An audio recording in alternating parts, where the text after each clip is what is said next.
السلام عليكم ورحمة الله وبركاته. الحمد لله نحمده ونستعينه ونستغفره ونؤمن به ونتوكل عليه ونعوذ بالله من شرور أنفسنا ومن سيئات أعمالنا. من يهده الله فلا مضل له ومن يضلله فلا هادي له. ونشهد أن لا إله إلا الله وحده لا شريك له. ونشهد أن سيدنا وشفيعنا ومولانا محمدا عبده ورسوله أرسله بالحق بشيرا ونذيرا. وصلى الله تعالى على خير خلقه محمد وعلى آله وأصحابه وأزواجه وذرياته وأهل بيته وسلم تسليما كثيرا كثيرا.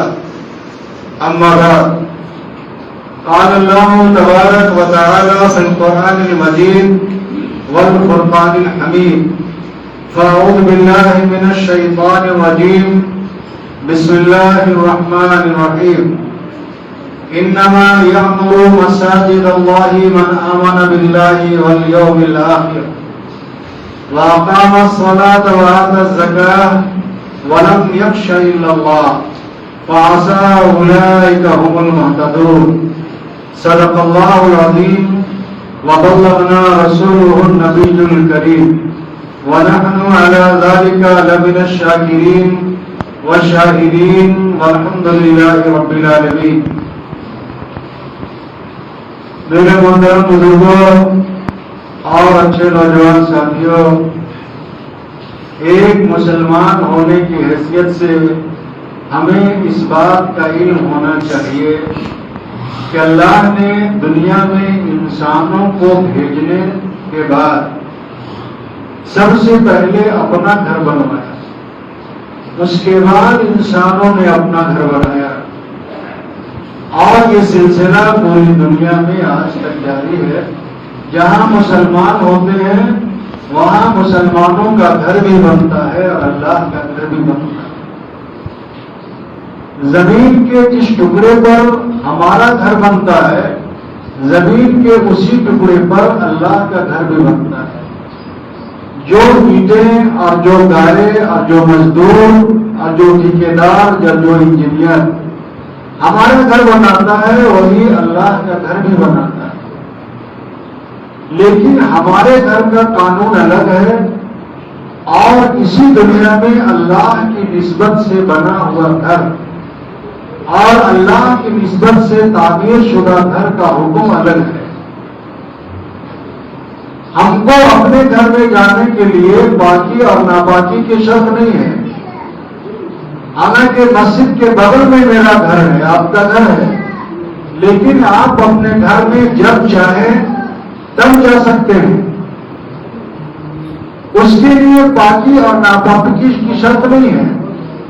لیکن جیسے ہی آپ اپنے گھر سے نکل کر اللہ کی نسبت سے بنے ہوئے گھر میں داخل ہوں گے، اور اگر آپ کو غسل کرنے کی ضرورت ہے، آپ پر غسل فرض ہے، تو ناپاک آدمی اللہ کے گھر میں جب تک کہ غسل نہیں کر لے اندر داخل نہیں ہو سکتا.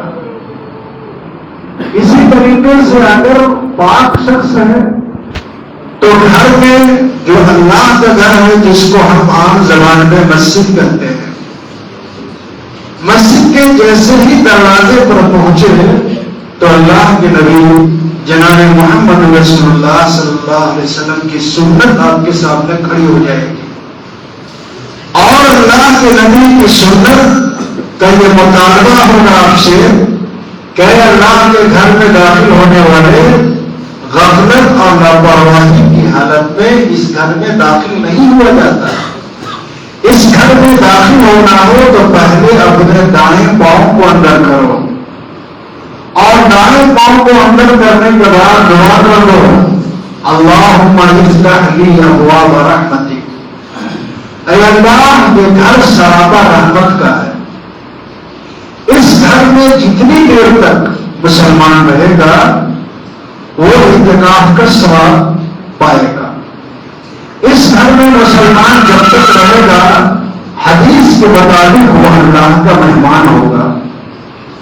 اس گھر میں چاہے نماز ہو، قرآن کی تلاوت ہو، ذکر اذکار ہو، یا اللہ کے گھر میں وابستگی کے لیے بیٹھا ہوا ہے، جس نسبت سے بھی وہ بیٹھا ہوا ہے اس کا بیٹھنا ثواب سے خالی نہیں ہوگا.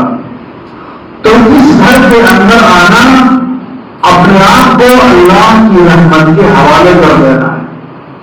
تو نبی کی سنت میں آنے والے کو دروازے پر ہم نے نہ کیا کہ مانا پاؤں بازی کرو اور پڑھو اللہم افتح لی ابواب رحمتک، اے میرے اللہ اپنی رحمت کے دروازے کھول دے. میں تیری رحمت اور تیری توفیق سے یہاں تک آیا ہوں، یہ آپ کا فضل اور آپ کی مہربانی ہے. اب میرا جتنا دیر اندر تیرے فضل اور تیری توفیق سے اٹھنا ہو وہ کوئی لمحہ رحمت سے خالی نہ ہو.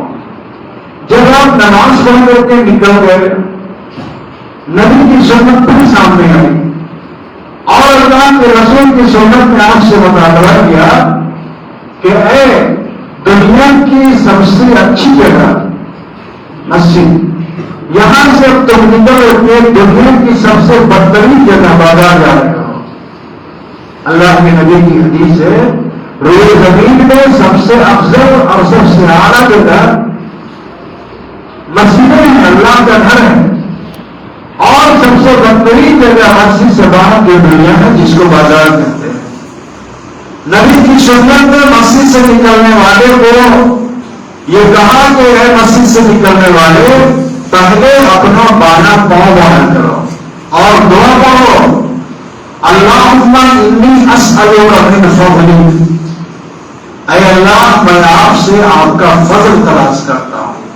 فضل کے معنی روزی، روزی کی برکت، روزی کے پھیلاؤ. اس لیے کہ جتنے لوگ مسجد آئے ہیں وہ محنت، مزدوری، کاروبار، تجارت وہ سب چھوڑ جائے. تو مسجد سے نکلنے کے بعد نبی نے سکھایا اور کہا کہ اللہم انی اسألک من فضلک. چھوٹی سی لاپرواہی اور چھوٹی سی غفلت کی وجہ سے ہم لوگ بڑا بڑا ثواب اور بڑے بڑے اجر سے اپنے آپ کو محروم کر دیتے ہیں. خاص طور پر جمعہ کی نماز میں امام نے سلام پھیرا، دعا مانگا اور اس کے بعد فوراً نکل جاتے ہیں. نکلنے میں اس بات کا بھی خیال نہیں ہوتا کہ ہم بایاں پاؤں پہلے نکال رہے ہیں کہ دایاں پاؤں نکال رہے ہیں. سنتیں اسی طریقے سے بنتی ہیں اور نبی کا ارشاد کہ جس دور میں سنت کا لوگ خیال نہ کریں، سنت کو بھول جائیں یا بھلا دیا جائے یا سنت پر جانے انجانے عمل کرنے کا جذبہ ختم ہو جائے، تو ایسے دور میں، ایسے وقت میں جو ایک سنت پر عمل کرے گا اور اپنے عمل سے اس سنت کو اپنے اندر، اپنے دوست احباب کے اندر، خاندان کے اندر، ملنے جلنے والوں کے اندر اس سنت کو زندہ کرے گا. من احیا سنتی عند فساد امتی، جو میری ایک سنت کو زندہ کرے گا جبکہ سنت سے کٹ کر زندگی گزارنے کا عام ماحول بن جائے گا. میری امت کے بگاڑ کے وقت بگاڑ کیا ہے کہ سنت کا کوئی پاس اور لحاظ نہ رکھا جائے. من احیا سنتی عند فساد امتی، جو میری امت کہ اس دور میں جب کہ سنت کا لوگ خیال نہ رکھیں، ایک سنت کو زندہ کرے گا فَلَهُ أَجْرٌ مِّئَةِ شَهِيدٍ. الفاظ تو دیکھیے حدیث کے، اور یہ کسی عالم، کسی بزرگ، کسی ولی کا جملہ نہیں ہے، یہ محمد رسول اللہ صلی اللہ علیہ وسلم کا جملہ ہے. فَلَهُ أَجْرٌ مِّئَةِ شَهِيدٍ، تو اس کو 100 شہیدوں کا ثواب ملے گا. 100 شہیدوں کا ثواب ملے گا جو میری نبی کی سنت کو زندہ کرے گا. اس لیے کہ کہ شہید میدان جنگ میں جاتا ہے تو ایک بار اپنی جان دیتا ہے، ایک بار مرتا ہے، لیکن جو معاشرے میں، خاندان میں، گھر میں نبی کی سنت کو زندہ کرتا ہے وہ روز تھوڑا تھوڑا مرتا ہے. اس کو اپنے گھر کی مخالفت جھیلنی پڑتی ہے، اپنے رشتے داروں کی مخالفت جھیلنی پڑتی ہے، دوست احباب کی مخالفت جھیلنی پڑتی ہے. آپ کے گھر میں جب بھائی کا اور بیٹے کا، رشتے دار کا نکاح ہو رہا ہو اور منگنی کے وقت آپ سنت کی بات کریں، رشتہ لگنے کے وقت آپ سنت کی بات کریں، تاریخ طے ہو رہی ہے، باراتیوں کی تعداد پر گفتگو ہو رہی ہے اور وہاں پر آپ سنت کی بات کریں، تب آپ کو پتا چلے گا کہ سنت کی بات کرنا اور سنت پر عمل کرنا اور سنت کا ماحول بنانا کتنا مشکل کام ہے. فوراً لوگ کہیں گے میرے صاحب آپ کہاں سنت اور دین اسلام لے کے بیٹھ گئے، پہلی بیٹی کی شادی ہے، پہلے لڑکے کی شادی ہے، آپ خاندان میں آخری شادی ہے تو خاندان میں پہلی شادی ہے، اور سب سے پہلے آپ کے سامنے سنت کی مخالفت میں آپ کی بیوی کھڑی ہو جائے گی، آپ کی ماں کھڑی ہو جائے گی، آپ کی بہنیں کھڑی ہو جائیں گی. سنت پر عمل کرنا اور سنت کا ماحول بنانا یہ اتنا مشکل کام ہے کہ سنت کو زندہ کرنے کے لیے، سنت کو عام کرنے کے لیے ایک مسلمان کو ہر لمحہ آزمائش میں رہنا پڑتا ہے، روز تھوڑا تھوڑا مرنا پڑتا ہے. آپ کہہ دیجیے باراتیوں کی کتنی تعداد ہوگی، پنچایت بیٹھی میں رجسٹر لیں گے، آپ کے بھی بیٹے ہم تو 4 آدمی نکال کر کے چلے آئیں گے. ارے صاحب خاندان میں کیا عزت رہ جائے گی، لوگ کیا بولیں گے، کم از کم 40-50 تو آئیے. آپ چاہ رہے ہیں کہ 2-4 آدمی نکال کر کے چلے آئیں، لے آئیں، لیکن دوسری طرف سے سماجی دباؤ ہے، گویا سنت کو دبا دیا گیا اور آپ کی نہیں چلی. آپ کی نہیں چلی مطلب سنت دب گئی، آپ نے کہا کہ نہیں بس ایک جوڑے میں لڑکی کو نکال کر کے رخصت کر دیجیے. ارے صاحب پھر کیا عزت رہ جائے گی، ہم آپ کو نہیں لے رہے اپنی بیٹی کو لے رہے ہیں. یہ جو شیطان کے ہیلے اور حوالے ہیں وہاں پر سنت رسم و رواج اور خاندانی روایت میں دب کر رہ جاتی ہے. اسی لیے اللہ کے رسول نے کہا کہ من احیا سنتی عند فساد امتی فلاح اجر میتی شہید. معاشرے میں بگاڑ کے وقت جبکہ لوگ دین سے دور ہو رہے ہوں، دین پر عمل کرنے کا ماحول ختم ہو رہا ہو، سنت کو لوگ جانتے نہیں ہوں، مصیبت تو یہ ہے کہ بہت ساری سنتیں ایسی ہیں جس کو لوگ جانتے نہیں جانتے ہیں. کسی دور میں نوجوانوں کے چہرے پر داڑھی رکھنا یہ بہت بری بات ہوا کرتی تھی، بہت بری بات ہوا کرتی تھی. کرتا اور پاجامہ نوجوان صرف نکاح میں 1 گھنٹے کے لیے پہنتا تھا. آج چہروں پر داڑھی ہے، مسلمان کرتا پاجامہ اسلامی لباس میں نظر نوجوان آ رہے ہیں. یہ محنت کے بعد یہ ماحول بنا ہے، بغیر محنت کے نہیں بنا ہے. اور یہ محنت کہاں ہوگی؟ یہ محنت اللہ کے گھر میں ہوگی، مسجدوں میں ہوگی. اسی لیے اللہ کے نبی جناب محمد رسول اللہ صلی اللہ علیہ وسلم نے مسجد میں داخل ہونے کی دعا اور مسجد سے نکلنے کی دعا اور مسجد میں رہ کر جو کچھ اعمال کیے جائیں اس کی خیر و برکت اور اس کے اجر و ثواب سے امت کو آگاہ کیا. ہم اپنی غفلت اور لاپرواہی کی وجہ سے چھوٹے چھوٹے عمل میں جو بڑے بڑے اجر و ثواب کا نبی نے وعدہ کیا ہے اس بڑے بڑے اجر و ثواب سے ہم محروم ہو رہے ہیں. انسان زمین میں بہت بعد میں آیا، ایک وقت طے ہے اس کا جس وقت وہ انسان اور انسانوں کے بعد آدم علیہ السلام زمین میں آئے. چوتھے آسمان میں فرشتوں کے لیے ایک عبادت گاہ ہے، ایک مسجد ہے. فرشتوں کی آسمان میں وہی ایک مسجد ہے، اس مسجد کا نام بیت المعمور ہے. بیت المعمور نور سے بھرا ہوا، برکتوں سے بھرا ہوا، اس بیت المعمور کے گرد چاروں طرف فرشتے طواف کرتے ہیں، اور اس کے طواف کا عالم یہ ہے کہ فرشتوں کی ایک جماعت ایک بار طواف کر لیتی ہے تو تا قیامت دوبارہ باری اس کی نہیں آئے گی، نہیں آتی، نہیں آئے گی، اتنی تعداد فرشتوں کی ہے۔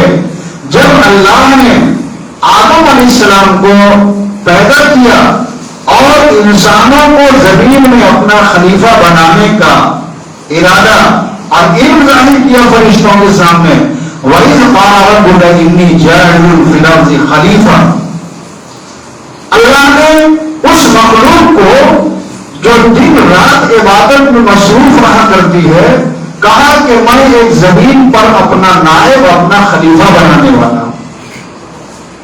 آدم علیہ السلام کو بنایا۔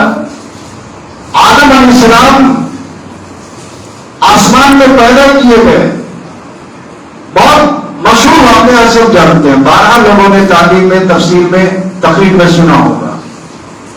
آدم علیہ السلام جنت میں رہتے ہوئے تنہائی محسوس کر رہے ہیں، اکیلاپن محسوس کر رہے ہیں۔ ظاہر ہے کہ آپ کا گھر ہے، بہت بڑا اپارٹمنٹ ہے، بلڈنگ ہے، بال بچے نہیں ہو، کوئی نہیں ہو، ساری چیزیں ہیں کھانے پینے کی، لیکن آدمی تنہائی برداشت نہیں کر سکتا۔ بیوی اگر میکے چلی جاتی ہے، بچے گھر چلے جاتے ہیں، نانی گھر چلے جاتے ہیں، اور آدمی اپنے گھر میں ہے تو کہتا ہے کہ بھائی جلدی چلی جاؤ، گھر سناٹا لگ رہا ہے، تو بیوی اور بچے نہیں، گھر تنہا لگ رہا ہے۔ پتا چلا انسان تنہائی سے گھبراتا ہے، تنہائی سے گھبراتا ہے۔ آدم علیہ السلام کو تنہائی کاٹنے لگی۔ جنت میں رہتے ہوئے ایک محل کے دیوار سے ٹیک لگا کر کے آپ کو اونگ آ گئی، اونگ، نیند اور بیداری کے بیچ کی جو حالت ہوتی ہے اس کو اونگ ہوتی ہے، اسے نوازہ بھی ہم ہوتی ہے نا۔ وہ کیفیت ڈھونڈی تو سامنے کی دیوار پر ایک عورت کو ٹیک لگائے ہوئے بیٹھے دیکھا، میری ہم شکل، میری طرح ہاتھ پاؤں آنکھیں چہرہ ناک، اٹھ کر کے قریب جانے لگے۔ اللہ نے کہا کہ آدم کھڑے ہو جاؤ، رکو، الہی یہ کون ہے؟ اس سے پہلے نہیں تھی۔ کہا کہ میں نے تمہاری تنہائی کا ساتھی بنایا ہے، اس کا نام ہوا ہے۔ قریب جانے لگے، اسے چھو کے دیکھوں گا، اس کے قریب جاؤں گا، یہ میری تنہائی کی ساتھی ہے۔ اللہ نے کہا کہ ابھی تمہارا نکاح نہیں ہوا ہے۔ شیخ عبدالحق محدث دہلوی رحمۃ اللہ علیہ نے اپنی تفسیر میں لکھا کہ آدم علیہ السلام کھڑے ہیں، اللہ کا حکم ہوا کہ آدم نکاح نہیں ہوا، یہ بیوی تمہاری ہے، تمہاری تنہائی کی ساتھی ضرور ہے، شریک حیات ہے، لیکن ابھی تم لوگوں نے نکاح نہیں ہوا، اللہ نے نکاح پڑھایا، فرشتے گواہ بنے، مہر اللہ نے مقرر کیا، مہر ادا کرو۔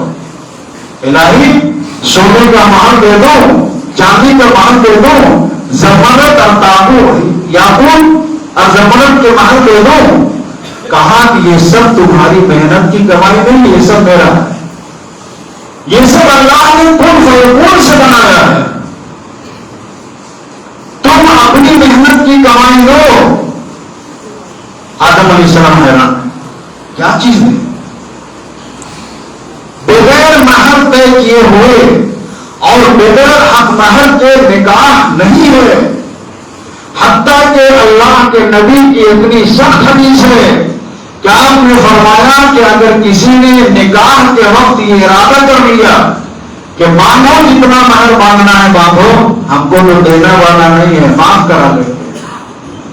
ایک ہے بیوی خود سے بغیر کنوینس کیے ہوئے، بغیر سمجھائے ہوئے، بغیر واسطہ دیے ہوئے، بغیر روئے گائے معاف کر دے، اس کو معافی کہتے ہیں، ٹھیک ہے نا۔ اب ایک آدمی دوسرے آدمی کا قرضدار ہے،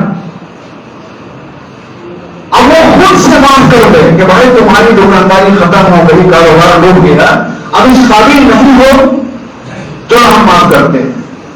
اور ایک ہے کہ کسی کرمنل گنڈا باس سے ریوالور کے نوک پر معاف کروانا.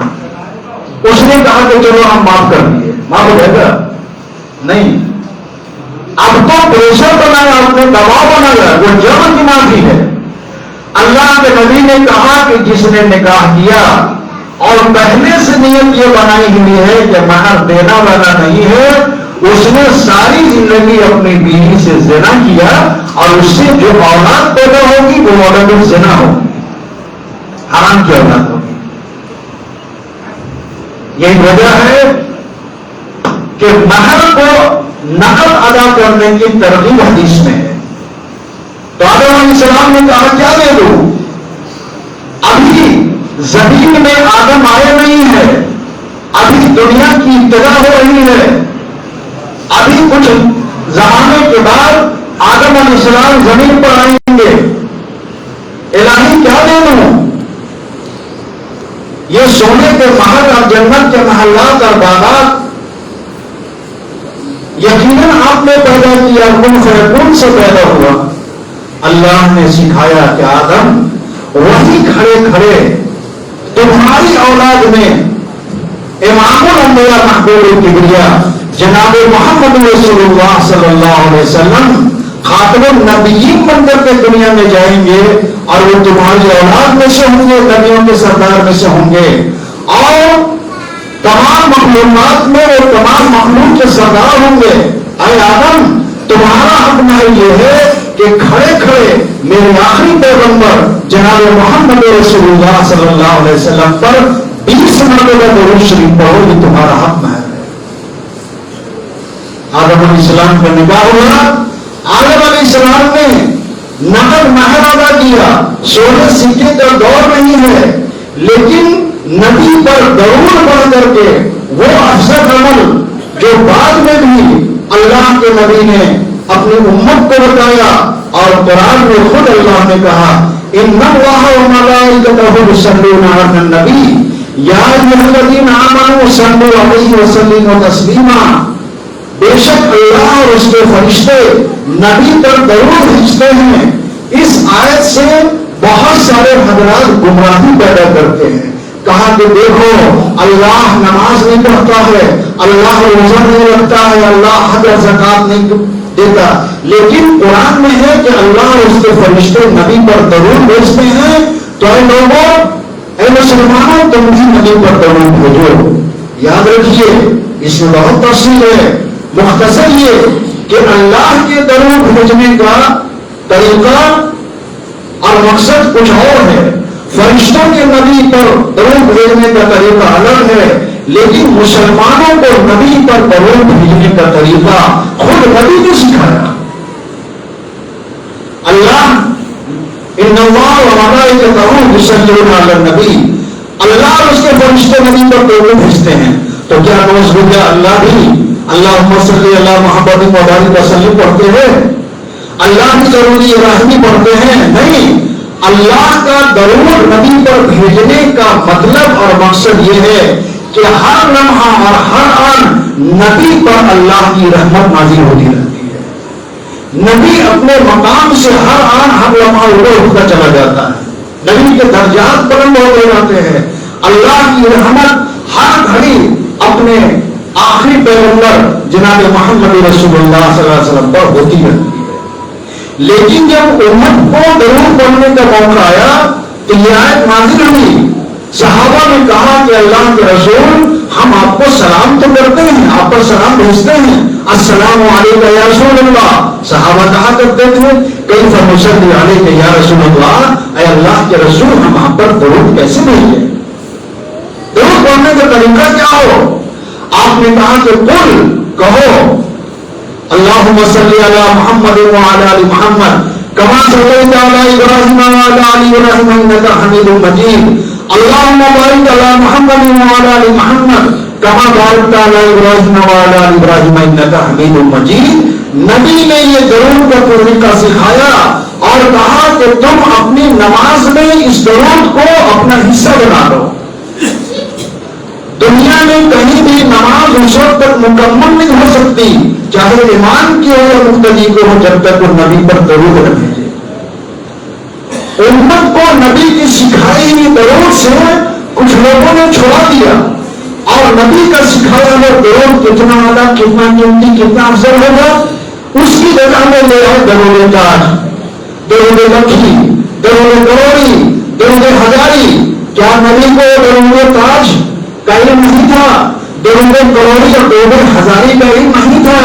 پتا چلا کہ نبی کے سکھائے ہوئے درود کے مقابلے میں جو غیر نبی کے سکھائے ہوئے درود کو پڑھے گا وہ افضل درود چھوڑ کر کے ادنا درود کی طرف آ رہا ہے۔ نبی کے بتائے ہوئے درود سے وہ کٹ رہا ہے، امت کو کاٹ رہا ہے۔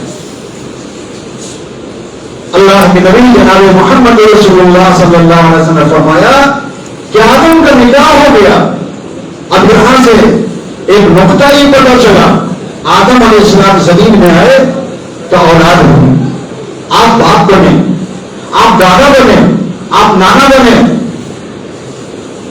سارے رشتے زمین میں پیدا ہوئے، لیکن انسان میں سب سے پہلا رشتہ آسمان میں پیدا ہوا۔ آسمان میں رشتہ بنا وہ میاں بیوی کا رشتہ ہے۔ میاں بیوی کا رشتہ آسمان میں بنا، اور یہ رشتہ آسمان میں ایک زمانے تک رہا، لیکن دنیا کے تمام رشتے زمین میں آ کر کے بنائے گئے۔ شیکسپیئر انگریزی کا بہت بڑا ڈرامہ نگار ہے، بہت مشہور شیکسپیئر، لوگوں نے پڑھا شیکسپیئر کو۔ اس نے ایک لطیفہ لکھا کہ دنیا کی سب سے خوش نصیب عورت ہوا تھی، سب سے خوش نصیب عورت دنیا کی ہوا تھی، اس سے خوش نصیب عورت کوئی ہوگی نہ ہوگی۔ شیکسپیئر سے لوگوں نے پوچھا کیوں؟ کہا کہ اس کی سانس نہیں تھی۔ ظاہر کے آسمان میں حضرت ہوا کہ نام کوئی ماں ہے نہ باپ ہے۔ اب آدم علیہ السلام کو دنیا میں بھیجنا ہے تو فرشتوں کے ذریعے سے بیت المعمور کے ٹھیک نیچے خانہ کعبہ کی تعمیر ہوئی۔ اللہ کے نبی نے کہا کہ بیت المعمور جو فرشتوں کا کعبہ ہے وہاں سے پتھر گرایا جائے، وہ پتھر کعبہ کی چھت پر گرے گا۔ دنیا میں آنے سے پہلے اللہ نے اپنا گھر بنایا، اب آدم دنیا میں آ گئے، اب آدم نے اپنا گھر بنایا۔ یہ سلسلہ نبیوں کے آنے کے ساتھ چلتا رہا۔ ہر نبی اپنی اپنی بستی میں، اپنے اپنے علاقے میں انسانوں کی ہدایت کے لیے بھیجا گیا، اور ہر نبی نے اللہ کے گھر کی تعمیر کی، اور اللہ کے گھر میں اللہ کی عبادت اور بندگی نبی نے اپنے طریقے پر خود عمل کر کے امت کو بتایا۔ یہ سلسلہ اور یہ کڑی ختم ہو گئی محمد رسول اللہ صلی اللہ علیہ وسلم کی ذات پر۔ آپ خاتم النبیین بنائے گئے، نبیوں کے سردار بنے گئے۔ آپ نے کہا کہ لا نبی بعدی، اب میرے بعد کوئی نبی نہیں ہوگا، اب میرے بعد کوئی نبی نہیں ہوگا۔ خانہ کعبہ جو اللہ کا گھر ہے وہ مشرکوں کا اڈا بنا ہوا ہے۔ مسلمان نماز نہیں پڑھ سکتے، مسلمان سجدہ نہیں کر سکتے۔ اللہ کے نبی نے کیا کیا؟ یہ نہیں کہ خانہ کعبہ میں ہم جا نہیں سکتے، ایمان والوں کو ظلم و تشدد کا شکار ہونا پڑتا ہے، تو آپ نے یہ نہیں کہا کہ جب تک خانہ کعبہ میں ہم نماز نہیں پڑھ سکتے ہیں نماز معاف ہے۔ اللہ کے رسول نے اس کا الٹرنیٹ تلاش کیا۔ الٹرنیٹ تلاش کیا کیا؟ حضرت زید بن ارقم کا ایک مکان اور مکان کا ایک حصہ جو ہال کی شکل میں تھا، اللہ کے نبی اور مسلمانوں کو یہ مرکز رہا۔ اب جتنے مسلمان ہوتے ہیں اب وہ زید بن ارقم کا مکان سینٹر ہے، مرکز ہے مسلمانوں کے جمع ہونے کا، مسلمانوں کے مشورہ کرنے کا۔ بھائی ایمان لے آیا تو دوسروں کو کیسے ایمان کی دعوت دی جائے؟ اب تمام دینی مشورے اس الٹرنیٹ مرکز میں ہو رہے ہیں، حتیٰ کہ 40 کی تعداد ہو گئی۔ 39 تک مسلمان زید بن ارقم کے مکان میں ہے، نماز وہاں پڑھی جا رہی ہے، وضو ہی کیا جا رہا ہے، لیکن جیسے ہی 40 کی عدد پوری ہوئی، پتا چلا کہ یہ 40 کا چلہ یہ کوئی نیا نہیں ہے۔ 40 دن میں بچے کے اندر ایک تبدیلی آتی ہے، نیا نہیں ہے۔ اللہ کی فطرت نے، قانون نے ایک طریقہ بنایا ہے کہ خاص خاص دنوں کی اپنی خصوصیت ہوتی ہے۔ 40 کی تعداد کوئی نیا نہیں ہے. لوگ کہتے ہیں کہ چلہ کہاں سے بن گیا ہے, کس حدیث سے ثابت ہے؟ اللہ کے نبی جناب محمد رسول اللہ صلی اللہ علیہ وسلم کے دور میں 39 مسلمان ہوئے ہیں. اس میں ایسا نہیں کہ سب کمزور ہیں, اس میں امیر حمزہ جیسا بہادر نوجوان بھی ہے جس سے عرب کے لوگ ڈرتے تھے, جو بہت مشہور تھا تیر چلانے میں, اور جس کی تیر اندازی بہت مشہور تھی, اور اس کی بہادری کا علامہ نہیں تھا کہ اللہ کے نبی مسجد نبوی میں یہ خانہ کعبہ میں سجدہ کر رہے ہیں. ابو جہل, عتبہ اور شیبہ, ابو لہب آیا اور اونٹ کی اوڑھنی جس میں غلاظت رہتی ہے, اونٹ کی اوڑھنی نبی کے سر میں کاندھوں میں ڈال دی. حضرت زینب روتی ہوئی آئی اور رو رہی ہیں اور صاف کر رہی ہیں چہرے اور کہنے کہ میرے ابا آپ کو لوگ کیوں مارتے ہیں, اس طرح کیوں کرتے ہیں؟ اللہ کے رسول نے کہا کہ بیٹی میں ان کو جہنم کے راستے سے ہٹا کر جنت کے راستے پر لگانا چاہتا ہوں. ابو لہب کی باندھی تھے, جب امیر حمزہ شکار کرنا جا رہے تھے, راستے میں ملاقات ہو گئی. کہا کہ یہاں معلوم ہے تمہیں, تم صرف شکار میں ہو, تمہارے بھتیجے محمد کے سر پر خانہ کعبہ میں ابو لہب نے, عتبہ اور شیبہ نے اونٹ کی اوڑھنی ڈال دی. امیر حمزہ گھر نہیں گئے, کندھے سے تیر اور کمان اتارا اور زور سے ابو لہب کے ناک پر مارا اور کہا کہ سنو, جس نوجوان سے تم کو دشمنی ہے, جس کے دین سے دشمنی ہے, میں اپنے اس بھتیجے کے دین کو قبول کرنے جا رہا ہوں. قبول کر لیا. ایسے نوجوان بھی تھے, لیکن 40 کا چلہ پورا ہوا حضرت عمر رضی اللہ تعالیٰ عنہ کے ایمان لانے پر. اور جب افراد کی یہ تعداد, افراد یعنی لوگوں کا یہ چلہ پورا ہو گیا تو 40 کا عدد پورا ہو گئی ہی ایک انقلاب پیدا ہوا. اللہ کے نبی جناب محمد رسول اللہ صلی اللہ علیہ وسلم نے ظہر کے لیے وضو کرنا شروع کیا. صحابہ وضو کرنے لگے. حضرت عمر نے کہا کیا ہو رہا ہے, کیوں ہم کون لے رہے سب ایک ساتھ؟ کہا کہ یہ وضو ہے. وضو کیا ہے؟ میرے اللہ کی یاد نماز سے پہلے وضو کرتے ہیں. نماز کہاں پڑھیں گے؟ کہا کہ نہیں پڑھیں گے, اسی ہال میں پڑھیں گے. حضرت عمر جو 40 مسلمان ہیں, 40 مسلمان کے ایمان لانے کے بعد مسلمانوں کا حوصلہ کتنا بڑھا. کہا یا رسول اللہ ہم حق پر نہیں ہیں. عمر بے شک ہم حق پر ہیں. کیا وہ لوگ جو ہمارے علاوہ خانہ کعبہ میں عبادت کرتے ہیں وہ غلط نہیں ہیں؟ ان کا دین غلط نہیں ہے؟ عمر یقیناً وہ غلط ہیں, وہ غلط طریقے پر ہیں, وہ غلط دین پر ہیں. کہا کہ وہ غلط لوگ ہو کر, غلط دین میں رہ کر وہ خانہ کعبہ میں کھلے عبادت کرے, اور ہم صحیح دین پر ہوتے ہوئے اور صحیح طریقے پر ہوتے ہوئے خانہ کعبہ کے بجائے کمرے میں بیٹھ کر کے بند ہو کر کے نماز پڑھیں. چلیے اسی وقت نماز ہوگی اور جماعت کے ساتھ ہوگی. کفار اور مشرکین آنکھیں پھاڑ کے دیکھتے رہے کہ 39 تک عمر کے ایمان لانے سے پہلے ان کی ہمت, اتنا حوصلہ نہیں تھا کہ خانہ کعبہ میں نماز پڑھتے.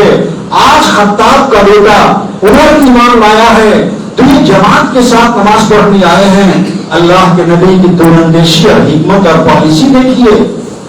عمر کی جذباتی گفتگو اور عمر کی بہادری اور عمر کا جوش دیکھ کر آپ نے اپنی پالیسی اپنائی اور کہا کہ 20 کی جماعت بناؤ اور 20 پہرا دیکھتے. 20 نے جب نماز پڑھی تو اس 20 نے پہرا دیا, اور وہ پہلے سے پہرا دے رہے تھے 20 نماز پڑھنے والوں کا, انہوں نے نماز پڑھی, ایک پہلے پڑھ لگے. پتا چلا اتنا خوف اور اتنا دہشت کا ماحول تھا, پھر بھی مسلمانوں سے نماز ساقط نہیں ہوئی, نماز کم نہیں کی نہیں, نماز سے معافی نہیں ہوئی. عمر کے ایمان لانے سے, ایک نوجوان کے ایمان لانے سے 40 مسلمانوں کے سماج کے اندر قوت پیدا ہو گئی. علماء نے یہی سے ایک نقطہ نکالا کہ معاشرے میں جب بھی برائی ہو اور بے دینی ہو, دین کے کے خلاف ماحول ہو، رسم و رواج پر عمل اور پابندی عام ہو جائے، تو معاشرے میں ایک عمر کی ضرورت ہونی چاہیے. جس طریقے سے اللہ کے نبی نے ابو بکر کے ایمان کی دعا نہیں کی، عمر کے ایمان لانے کی دعا نہیں کی، عثمان غنی کے ایمان لانے کی دعا نہیں کی، تنہا عمر بن خطاب ہیں. اللہ کے رسول نے کہا اللہم اعز الاسلام، اے میرے اللہ عمر کو ہدایت دے کر اسلام کو عزت اور سربلندی دے دے. یہی وجہ ہے کہ علماء نے لکھا کہ سارے صحابہ چاہے وہ ابو بکر صدیق کیوں نہ ہو، عمر عثمان غنی کیوں نہ ہو، طلحہ ابن عبید اللہ کیوں نہ ہو، عمار ابن یاسر کیوں نہ ہو، عبداللہ ابن مسعود کیوں نہ ہو، حضرت علی کیوں نہ ہو، تمام صحابہ حضور کے مرید ہیں. فاروق اعظم حضور کی مراد ہے. اللہ سے مانگ کے لیا ہے نا، اللہ سے مانگا ہے، دامن پھیلا کے لیا ہے. اور عمر جب آئے اور شان سے آئے کہ جب بھی دین کے خلاف کوئی حرکت یا کوئی بات ہوگی تو عمر تلوار کے نیچے سے بات نہیں کرتے تھے. یا رسول اللہ اجازت ہو اس منافق کی گردن والے، یا رسول اللہ اجازت ہو اس منافق کا سر قلم کر دیں. حدیث میں تعلیم کی کتابوں پڑھا ہوگا، حضرت عمر تلوار سے نیچے بات ہی نہیں کرتے تھے. عمر کا اتنا روب اور اتنا دبدبا، کفر سے پہلے بھی لوگ عمر سے ڈرتے تھے اور اسلام لانے کے بعد بھی لوگ عمر سے ڈرتے تھے. اللہ نے اس روب کا رخ بدل دیا. روب اور دبدبا، خوف اور دہشت کا یہ عالم تھا کہ لوگ عمر کے سامنے کھڑے نہیں ہوتے تھے، لیکن وہ روب اور دبدبا ایمان لانے کے بعد کفر کی طرف مڑ گیا. کتنا روب تھا معلوم ہے کہ حضرت عمر نے ساری زندگی کسی چڑیا کو، کسی جانور کو غور سے نہیں دیکھا. اس لیے کہ حضرت عمر کسی چڑیا، کسی جانور کو غور سے دیکھتے تھے، وہ جانور پیٹ کر دیتا تھا، پاخانہ کر دیتا تھا. ان کی پیشاب کر دیتی تھی، وہ پیشاب کر دیتا تھا.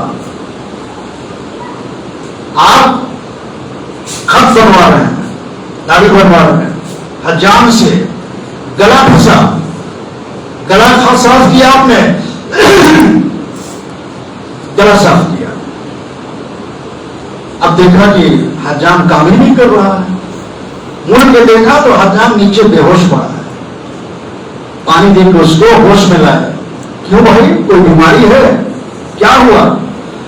کہا کہ امیر المومنین، آپ کے کھکھارنے سے، آپ کے گلا صاف کرنے سے میں دہشت میں آ گیا، میں برداشت نہیں کر سکا، بے ہوش ہو گیا.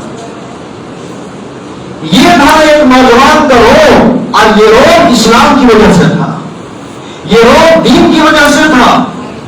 50 صحابہ کی جماعت لے کر کے جا رہے ہیں مدینے سے باہر، اچانک کوئی کام یاد آ گیا.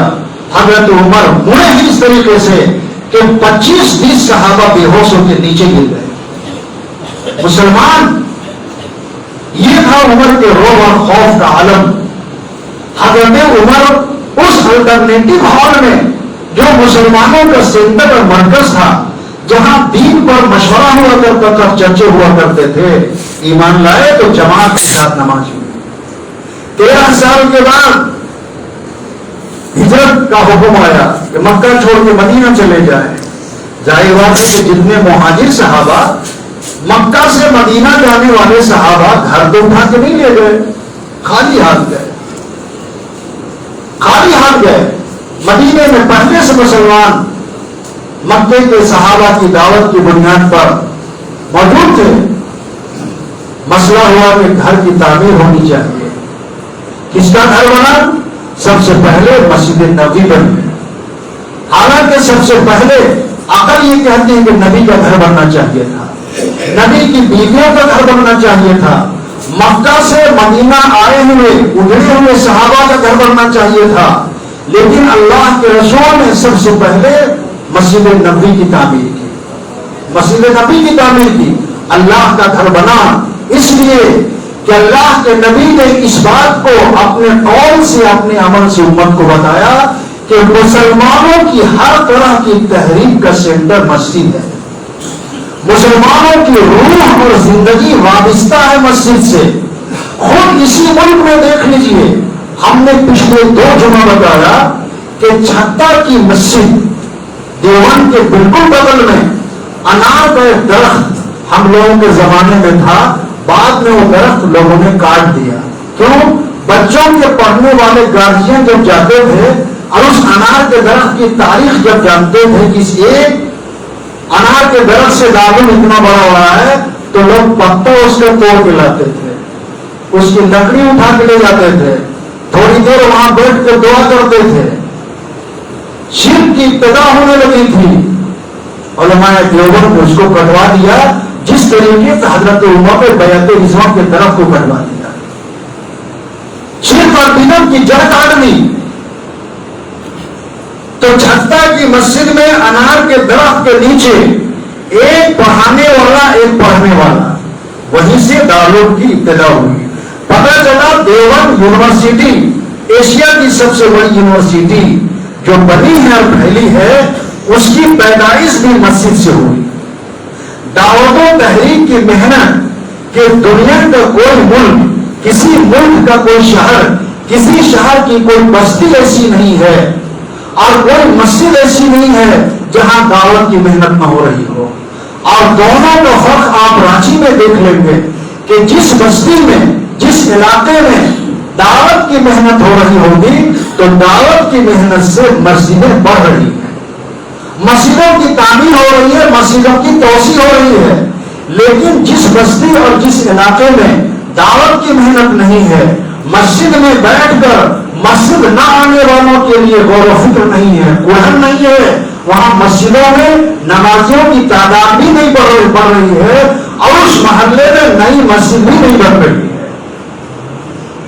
تو دارالعلوم دیوبند انار کا درخت، مسجد چھتا مسجد، وہیں سے پوری دنیا میں مدارس کا جال بیچ گیا. اسی طریقے سے مسلمانوں کو کلمہ اور نماز سے جوڑا جائے، دین سے جوڑا جائے، نبی کی سنت سے جوڑا جائے، اس کی فکر اور اس کا کوہن ایک عالم دین کے اندر پیدا ہوا جو ایک مسجد کا امام تھا، اور اسی مسجد سے یہ کوہن، یہ فکر چلائی گئی تو یہ تحریک پوری دنیا میں پھیل گئی. اس کے لیے کوئی پوسٹر تو نہیں بتایا گیا، کوئی کتابچہ نہیں شائع کیا گیا، کوئی کتاب نہیں لکھی گئی، کوئی اعلان نہیں ہوا، بلکہ وہ کوہن جو ایک عالم دین کے اندر تھی وہ کوہن ملٹی پلائی ہوتی گئی. ہر ایک نے اس کو اپنا اوڑھنا بچھونا بنا لیا. تو مسجدوں سے نمازی بنانے کی تحریک چلی. تو 70 سال پہلے نمازیوں کا کیا حال تھا اور آج کیا حال ہے، اس کو بہت زیادہ سمجھانے کی ضرورت نہیں ہے. یہ آنکھوں دیکھا حال آدمی دیکھ رہا ہے. اللہ کے نبی نے اسی ضرورت کے تحت، حضرت عائشہ روایت کرتی ہیں کہ اللہ کے نبی جناب محمد رسول اللہ صلی اللہ علیہ وسلم نے فرمایا کہ لوگوں، جہاں جہاں تم بسو وہاں وہاں اللہ کا گھر بناؤ. جہاں جہاں تمہاری آبادی ہو وہاں وہاں اللہ کا گھر ہونا چاہیے. بعض مرتبہ دوری کا بہانہ بنا کر لوگ نماز کا اہتمام مسجدوں میں نہیں کرتے، اور پھر مسجد کے رہنے سے جو تحریک اس مسجد کے ذریعے سے علاقے میں پھیلتی ہے، جو خیر و برکت اس مسجد میں پھیلتی ہے، اس کے اثرات الگ ہوتے ہیں، اور جہاں مسجد نہیں ہوتی اس کے اثرات الگ ہوتے ہیں. اللہ کے نبی جناب محمد رسول اللہ صلی اللہ علیہ وسلم نے مسجد بنانے کے لیے بہت مشہور حدیث ہے، من بنا للہ مسجدا بنى اللہ لہ بیتا فی الجنہ. جس نے اللہ کے گھر کی تعمیر میں حصہ لیا، اللہ اس کے لیے جنت میں گھر بنائیں گے. ظاہر ہے کہ جنت میں گھر دنیا کے اس گھر میں محنت کرنے کی وجہ سے بنے گی. اور عجیب و غریب بات کہ جب کوئی مزدور ہمارا گھر بناتا ہے، کوئی ٹھیکیدار ہمارا گھر بناتا ہے، کوئی انجینئر ہمارا گھر بناتا ہے، گھر بن گیا، تو جب تک وہ انجینئر، وہ ٹھیکیدار، وہ مستری رہتا ہے، ہم اس کو بھولتے نہیں ہیں، یاد کرتے ہیں اس مستری نے میرا گھر بنایا، اس ٹھیکیدار نے میرا گھر بنایا، اس انجینئر نے میرے گھر کی ڈیزائن کی. جب ہم اپنے جیسے مزدور جس کو ہم نے پیسہ دیا، وہ ٹھیکیدار جس کو ہم نے پیسہ دیا، وہ انجینئر جس کو ہم نے پیسہ دیا، جب اپنا گھر بنانے والے کو ہم نہیں بھولتے تو اللہ اپنے گھر بنانے والے کو کیسے بھول جائے گا، کیسے فراموش کرے گا. اللہ کے نبی جناب محمد رسول اللہ صلی اللہ علیہ وسلم نے کہا، بخاری مسلم کی حدیث، کہ جو مسجد کی خبرگیری کرتا ہے، جو مسجد آتا جاتا ہے، جو مسجد کا خیال رکھتا ہے، اس کے ایمان والے ہونے کی گواہی دے دو۔ اس لیے کہ اللہ کہتے ہیں انما یعمر مساجد اللہ من آمن باللہ والیوم الاخر، مسجد وہی بناتا ہے، مسجد کی فکر وہی کرتا ہے، مسجد کی تعداد وہی بڑھاتا ہے جو اللہ پر آخرت کے دن پر ایمان رکھتا ہے۔ اور بھائی عقلی طور پر یہ بات سمجھ میں آتی ہے کہ جب آبادی بڑھ جاتی ہے، جب ہمارا مکان پرانا ہو جاتا ہے، مکان چھوٹا تنگ ہو جاتا ہے، بچے بڑے ہو گئے، اب شادی کر کے بہو لانی ہے، تو ہم اپنے گھر کی توسیع کرتے ہیں، ہم اپنے گھر کو بڑھاتے ہیں۔ ہمارا گھر ایک منزلہ تھا، ہم نے دوسری منزل کر دی، تیسری منزل کر دی، کیا ضرورت تھی؟ آبادی بڑھ گئی، بچے بڑے ہو گئے، ٹھیک ہے نا؟ اسی طریقے سے محلے کی مسجد آبادی بڑھنے کے ساتھ ساتھ چھوٹی ہو جاتی ہے، اس کو بھی وسیع ہونے کی ضرورت ہوتی ہے، اس کو بھی پھیلانے کی ضرورت ہوتی ہے۔ یہ گھر چونکہ کسی ایک آدمی کا نہیں ہے، یہ تمام مسلمانوں کا ہے، تو اللہ نے کسی ایک کو ذمہ دار نہیں بنایا۔ اور عجیب و غریب بات بتاتا ہوں کہ بہت سے لوگ مشورہ دیتے ہیں، اور مشورہ ایک نہیں، مشورہ کا گوڑا دیتے ہیں۔ ارے بھائی اتنی مسجد بنانے کی کیا ضرورت تھی، اتنی عالیشان مسجد بنانے کی کیا ضرورت تھی، اسکول بنائیے، کالج بنائیے، ہاسپٹل بنائیے، ارے سب مسجد والا ہی بنائے گا، سب مسجد والا ہی، چاہے وہ عالم ہو، امام ہو، مسجد میں نمازی ہو، صدر سیکرٹری ہو، مسجد کو آباد کرنے والے ہو، کیا وہی لوگ مسجد بنائیں گے؟ کالج یونیورسٹیوں میں سرکاری تنخواہ لینے والے وہ کالج کیوں نہیں بناتے، وہ ہاسپٹل کیوں نہیں بناتے؟ یعنی معاشرے کی خواہی اور بھلائی کا سارا کام ہم کریں، مسجد والے ہم ہیں تو ہم مسجد بنائیں گے، آپ کالج والے ہیں کالج بنائیں گے، آپ یونیورسٹی والے ہیں یونیورسٹی بنائیے، آپ ہاسپٹل والے ہیں ڈاکٹر بنائیے۔ ایک حافظ آپ دیکھیں گے، ایک حافظ کم سے کم ٹیوشن پڑھا کے لوگوں کو قرآن پڑھاتا ہے، ایک حافظ مکتب اور مدرسہ قائم کر کے کتنوں کو حافظ بنا دیا۔ کیا کسی ڈاکٹر انجینئر پروفیسر نے اپنی محنت سے کوئی چھوٹا سا بھی کلینک قائم کر کے لوگوں کو کمپاؤنڈر بھی بنایا؟ نہیں بنایا۔ اس لیے میرے اچھے دوستو، اللہ کے گھر کو وہ آباد کرتا ہے جو اللہ پر یقین رکھتا ہے۔ گویا آپ اگر 1 روپیہ دے رہے ہیں تو اس یقین کے ساتھ دے رہے ہیں کہ 1 روپیہ ضائع نہیں ہوگا، اور یہ 1 روپیہ کروڑ گنا اضافے کے ساتھ اللہ اپنی شان کے مطابق ادا کرے گا۔ بندہ اپنی شان کے مطابق دیتا ہے اور اللہ اپنی شان کے مطابق اس کا بدلہ ادا کرتا ہے۔ ٹھیک ہے، ایسے ادا کرتا ہے۔ خلیفہ بغداد نے اعلان کیا کہ جامع مسجد کی ضرورت ہے بغداد میں، اور بادشاہ کی طرف سے اعلان ہو گیا کہ مسجد تنہا میں بناؤں گا، کوئی آدمی اس میں حصہ نہ لے، پابندی کی۔ بادشاہ اپنے خرچ سے بنانا پڑا، مسجد بن گئی، نماز کا افتتاح بھی ہو گیا۔ ہارون رشید نے خواب دیکھا، کیا دیکھا؟ جنت میں 2 محل ہیں، پہلے محل میں گیا، اس کی ساری رانائی خوبصورتی، اس کی سجاوٹ الہی یہ کس کا ہے؟ کہا کہ ہارون رشید کا ہے۔ سامنے ہو اسی طریقے پر ایک دوسرا محل، وہاں بھی چلے گئے، کوئی فرق نہیں۔ کہا کہ الہی یہ کس کا ہے؟ کہا کہ تیری سلطنت، تیری حکومت میں ایک غریب رعایا کا ہے، ایک مزدور کا ہے۔ بیدار ہوا، اعلان کیا سارے لوگوں کو، بغداد کے سارے لوگوں کو میری نظر سے گزارا جائے۔ پہلے جتنی آبادی نہیں تھی، گزارا جائے۔ ہر ایک کو ہارون رشید نے دیکھا کہ یہ وہ چہرہ تو نہیں جو خواب میں دکھایا گیا۔ ساری آبادی گزر گئی۔ آبادی سے باہر ایک مزدور، ایک لکڑہارا، آبادی سے دور جھوپڑی اور کوٹیاں میں رہا کرتا تھا۔ بادشاہ نے کہا اور کوئی بچا ہے؟ کہا اور کوئی نہیں بچا۔ اور کوئی کہا کہ ایک آدمی ہے جو آبادی سے باہر وہ مزدور ہے لکڑہارا ہے پکڑ کے لاؤ اس کو. دیکھا ہارون رشید نے وہی چہرہ. کہا کہ تم جیسے مزدور آدمی نے کوفہ کی جامع مسجد میں کب خرچ کیا؟ بہت دباؤ دینے کے بعد اس نے کہا کہ میں خرچ کچھ نہیں کیا. جو بادشاہ جب شاہی اونٹنیاں شاہی اونٹ پتھر ڈھونے کے لیے پہاڑ کی چٹانوں سے جب آیا کرتی تھی تو وہ اونٹنیاں جن کے بیچ میں مسجد کی تعمیر کا پتھر ڈھویا جاتا تھا، میں نے اونٹنیوں کے کان کے نیچے سے پیاس کی وجہ سے دھوپ میں چلنے کی وجہ سے ان کا پسینہ آتا ہوا دیکھا تو میں اپنے کوٹھیے سے گزرنے والی اونٹنیوں کو پانی پلایا کرتا تھا. ہارون رشید نے کہا کہ یہی وہ اجر ہے کہ تم بادشاہ سے آگے بڑھتے ہو.